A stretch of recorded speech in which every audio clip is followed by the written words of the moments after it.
स्वागत है दोस्तों। आज के टॉप प्रश्नोत्तर, व्यक्तिवादी काव्य या वैयक्तिक कविता के नाम से कौन सी काव्य प्रवृत्ति जानी जाती है? तो वह है हालावाद। हालावाद को व्यक्तिवादी काव्य या वैयक्तिक कविता के नाम से जाना जाता है। इस काव्य में समग्रतः एवं संपूर्णतः वैयक्तिक चेतनाओं को ही काव्यमय स्वरों और भाषा में संजोया गया है। यहाँ किस काव्य के बारे में कहा गया है? तो यह हालावादी काव्य के बारे में ही कहा गया है। नव स्वच्छंदतावाद के नाम से कौन जाना जाता है? नव स्वच्छंदतावाद के नाम से हालावाद जाना जाता है। उन्मुक्त प्रेम काव्य या प्रेम व मस्ती के काव्य के नाम से कौन जाना जाता है? उन्मुक्त प्रेम काव्य व प्रेम व मस्ती का काव्य हालावादी काव्य को कहा जाता है। इसमें अपनी ही मस्ती, अल्हड़ता एवं अक्खड़ता है। अब यह मस्ती, अल्हड़ता और अक्खड़ता ये किसके विषय में बात किया गया है? तो हालावादी काव्य के बारे में। परीक्षाओं में हालावाद से जो भी प्रश्न बनेंगे वो सारे महत्वपूर्ण इन्हीं पॉइंट्स में आपको मिल जाएंगे। हालावादी काव्य पर किसका प्रभाव है? हालावादी काव्य पर किसका प्रभाव पड़ा है? तो फारसी साहित्य का और उमर खय्याम की रुबाइयों का। तो आप इसको ध्यान रखिएगा कि हालावादी काव्य पर फारसी साहित्य का प्रभाव दिखाई पड़ता है। अगला है पॉइंट, क्षयी रोमांस का कवि किसे कहा जाता है? क्षयी रोमांस जो होता है, जो क्षय होता हुआ रोमांस है, उसका कवि किसे कहा जाता है? वो हरिवंश राय बच्चन को कहा जाता है। प्रेम और रोमांस का कवि किसे कहा जाता है?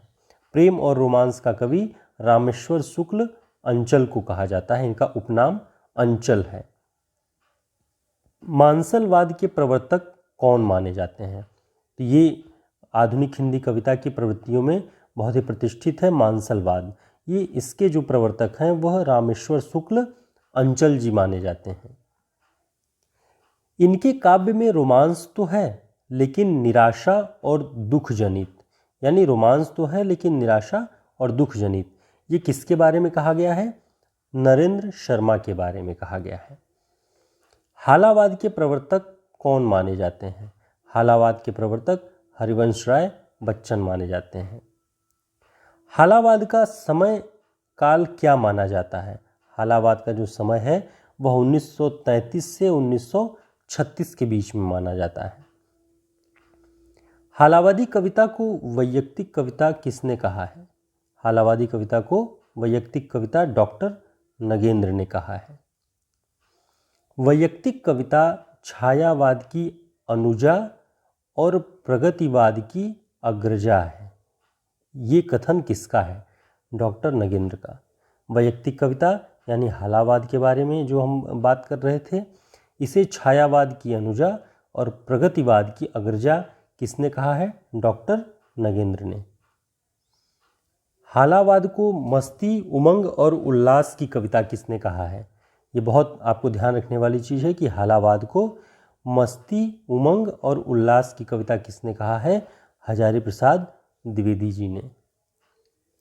हालावादी कविता का प्रबल भाव है, वो हम देख चुके हैं अब तक जिक्र करते हुए कि वैयक्तिकता इसका प्रबल भाव है। निराशावादी कवि किसे कहा जाता है? हालावादियों को। हालावादी जो थे, जो मस्ती, फक्कड़पन, इन सब की काव्य लिख रहे थे, उन्हें निराशावादी कवि भी कहा जाता है। व्यक्तिवादी कविता का प्रमुख स्वर निराशा का है, अवसाद का है, थकान का है, टूटन का है, चाहे किसी भी परिप्रेक्ष्य में हो। यह कथन किसका है? डॉक्टर रामदरस मिश्र का। यानी व्यक्तिवादी कविता का जो प्रमुख स्वर है निराशा का है, अवसाद का है, थकान का है, टूटन का है, चाहे किसी भी परिप्रेक्ष्य में हो, यह कथन रामदरस मिश्र का है। व्यक्तिवादी गीति कविता की सभी प्रवृत्तियाँ, प्रेम, निराशा, वेदना, सामाजिक चेतना किसके काव्य में लक्षित होती हैं? तो आरसी प्रसाद सिंह जी के काव्य में ये सारी प्रवृत्तियाँ व्यक्तिवादी गीति कविता की उसमें लक्षित होती हैं। अशरीरी प्रेम के स्थान पर शरीरी प्रेम को इन्होंने तरजीह दी है। किन्होंने तरजीह दी है? हालावादियों ने। अशरीरी प्रेम के स्थान पर, जहाँ पर शरीर न हो, अशरीरी प्रेम के स्थान पर शरीरी प्रेम को मांसलवाद इसीलिए कहा गया कि हाड़ मांस का जो एक शरीर है उसके प्रेम को तरजीह किन्होंने दिया, हालावादियों ने। मूलतः प्रेम, यौवन और सौंदर्य के कवि कौन कहे जाते हैं? रामेश्वर शुक्ल अंचल, इनका उपनाम अंचल है। हालावादी काव्य को क्षयी, रोमांस और कुंठा का काव्य किसने कहा है?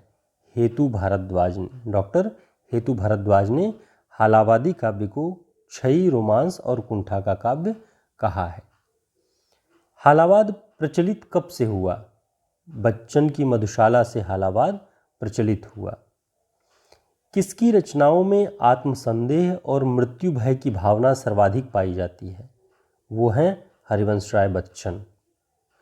बच्चन की रचना त्रय में शामिल हैं, रचना त्रय माने 3 रचनाएं जो हैं, जो एक साथ जिनका नाम लिया जा सकता है, जिनके कारण बच्चन जी की प्रसिद्धि है, वह है मधुशाला, मधुबाला और मधुकलश।